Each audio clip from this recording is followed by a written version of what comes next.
This is called A Place for Bats, and it is by Melissa Stewart, illustrated by Higgins. So what I'm going to do as I read this is I'm actually just going to go through and read the top part of these pages. There's some really amazing text boxes on here, but I'm going to read those at the end so that it doesn't distract from what the words are saying. Bats make our world a better place, but sometimes people do things to make it hard for them to live and grow. If we work together to help the winged creatures of the night, there will always be a place for bats. For bats to survive, they need to stay safe and healthy. Many bats are killed by people who think bats are dangerous. But bats can't hurt us, and they devour pesky insects all night long. When people learn the truth about these little nighttime flyers, bats can live and grow. Some bats die when they fly too close to wind turbines. People use to make electricity. When people turn off wind turbines on calm nights, bats can live and grow. A bat can drown if it gets trapped in a watering trough for thirsty cattle or horses. When ranch owners add escape ramps to their watering troughs, bats can live and grow. Thousands of bats are dying from a terrible disease called white nose syndrome. Scientists think it's caused by a fungus that came from Europe. When scientists discover a way to treat the disease, bats can live and grow. Some bats spend their days sleeping in trees in people's yards. If a hungry house cat spots these bats, it will attack. When people keep their pet cats indoors, bats can live and grow. Bats also need safe places to raise their young. Some bat pups grow up inside of caves. When workers build gates to keep out curious explorers, bats can live and grow. Other mother bats raise their pups in small, hidden places. When people build bat boxes that are the right size and shape, bats can live and grow. Bats have trouble surviving when their home habitats are destroyed. Some bats can only live in open woodlands with rivers and streams nearby. When people set aside some of these natural areas, bats can live and grow. Bats can only survive in thick forests with lots of large old trees. When people protect the land and the trees, bats can live and grow. Some bats spend their days sleeping in palm trees. They stay safe from enemies by hiding under dead, leaf-like fronds.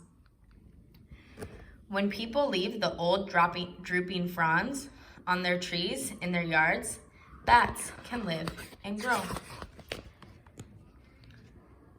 Thousands of bats can die when people block the openings of old abandoned mines. When people check mines before filling them with rocks and dirt, bats can live and grow. When too many bats die, other living things may also have trouble surviving. That's why it's important to protect bats and the places where they live. Bats have lived on Earth for more than 50 million years. Sometimes people do things that can harm bats, but there are many ways you can help these special creatures live far into the future. So I'm going to go back and read these text boxes. On the wing. The tough, leathery skin that covers a bat's wings stretches between its long, thin finger bones. By moving its fingers ever so slightly, the flying fur ball can change its direction at a lightning speed. By zigzagging, dipping, and diving, a bat can easily catch an insect in mid-air with its back feet. Then the hungry hunter pops the prey into its mouth. Indiana bat. In the 1800s, millions of Indiana bats spent the winter in caves in Kentucky, Missouri, and Indiana. People snuck into some of the caves and killed the bats with clubs. Sometimes they set fires to the bats, or so the bats would burn. By the 1960s, almost all the bats were gone. Today, groups like Bat Conservation International are letting people know that bats are an important part of our world. Hopefully, educating people will help save Indiana bats. Orrery bat. In 2008, scientists discovered that when the orrery bat flies through the low-pressure area around a wind turbine's blades, the air inside its lungs suddenly expands. Blood vessels around the lungs burst and the bat dies. Once scientists understood the problem, they figured out how to solve it. Bats are most active on calm nights, when wind turbines don't produce much power. If power companies turn off their turbines when the wind isn't blowing, they can save orrery bats and still produce plenty of electricity.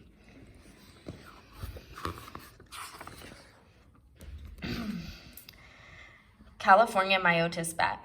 When a bat is thirsty, it swoops down and scoops up a quick drink and keeps on flying. The bat may not notice objects blocking its path. If it crashes and falls into a watering trough, it may not be able to escape. Without help, the bat will drown. Since 2007, ranchers in the American West have been adding escape ramps to their watering troughs. Bats can climb up the ramps, then they shake themselves dry and take off into the night. Escape ramps have saved the lives of many, many bats. Tricolored bat. In 2006, bats in the United States suddenly started dying. A fungus was to blame.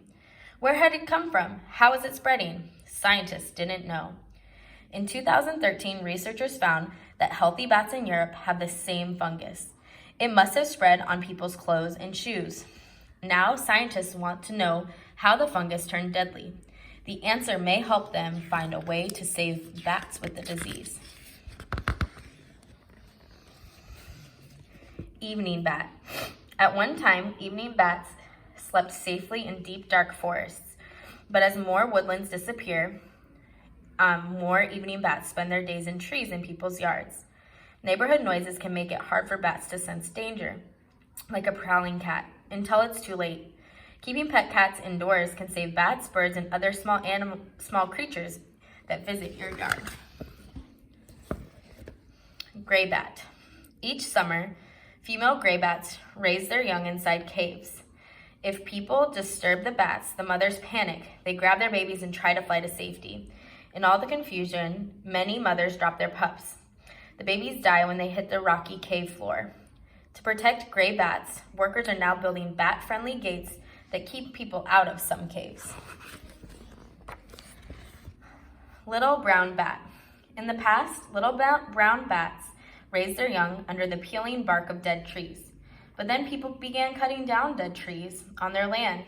Luckily, some people noticed the problem and started building bat boxes. Today, you can see these boxes in backyards and wooded areas all over North America.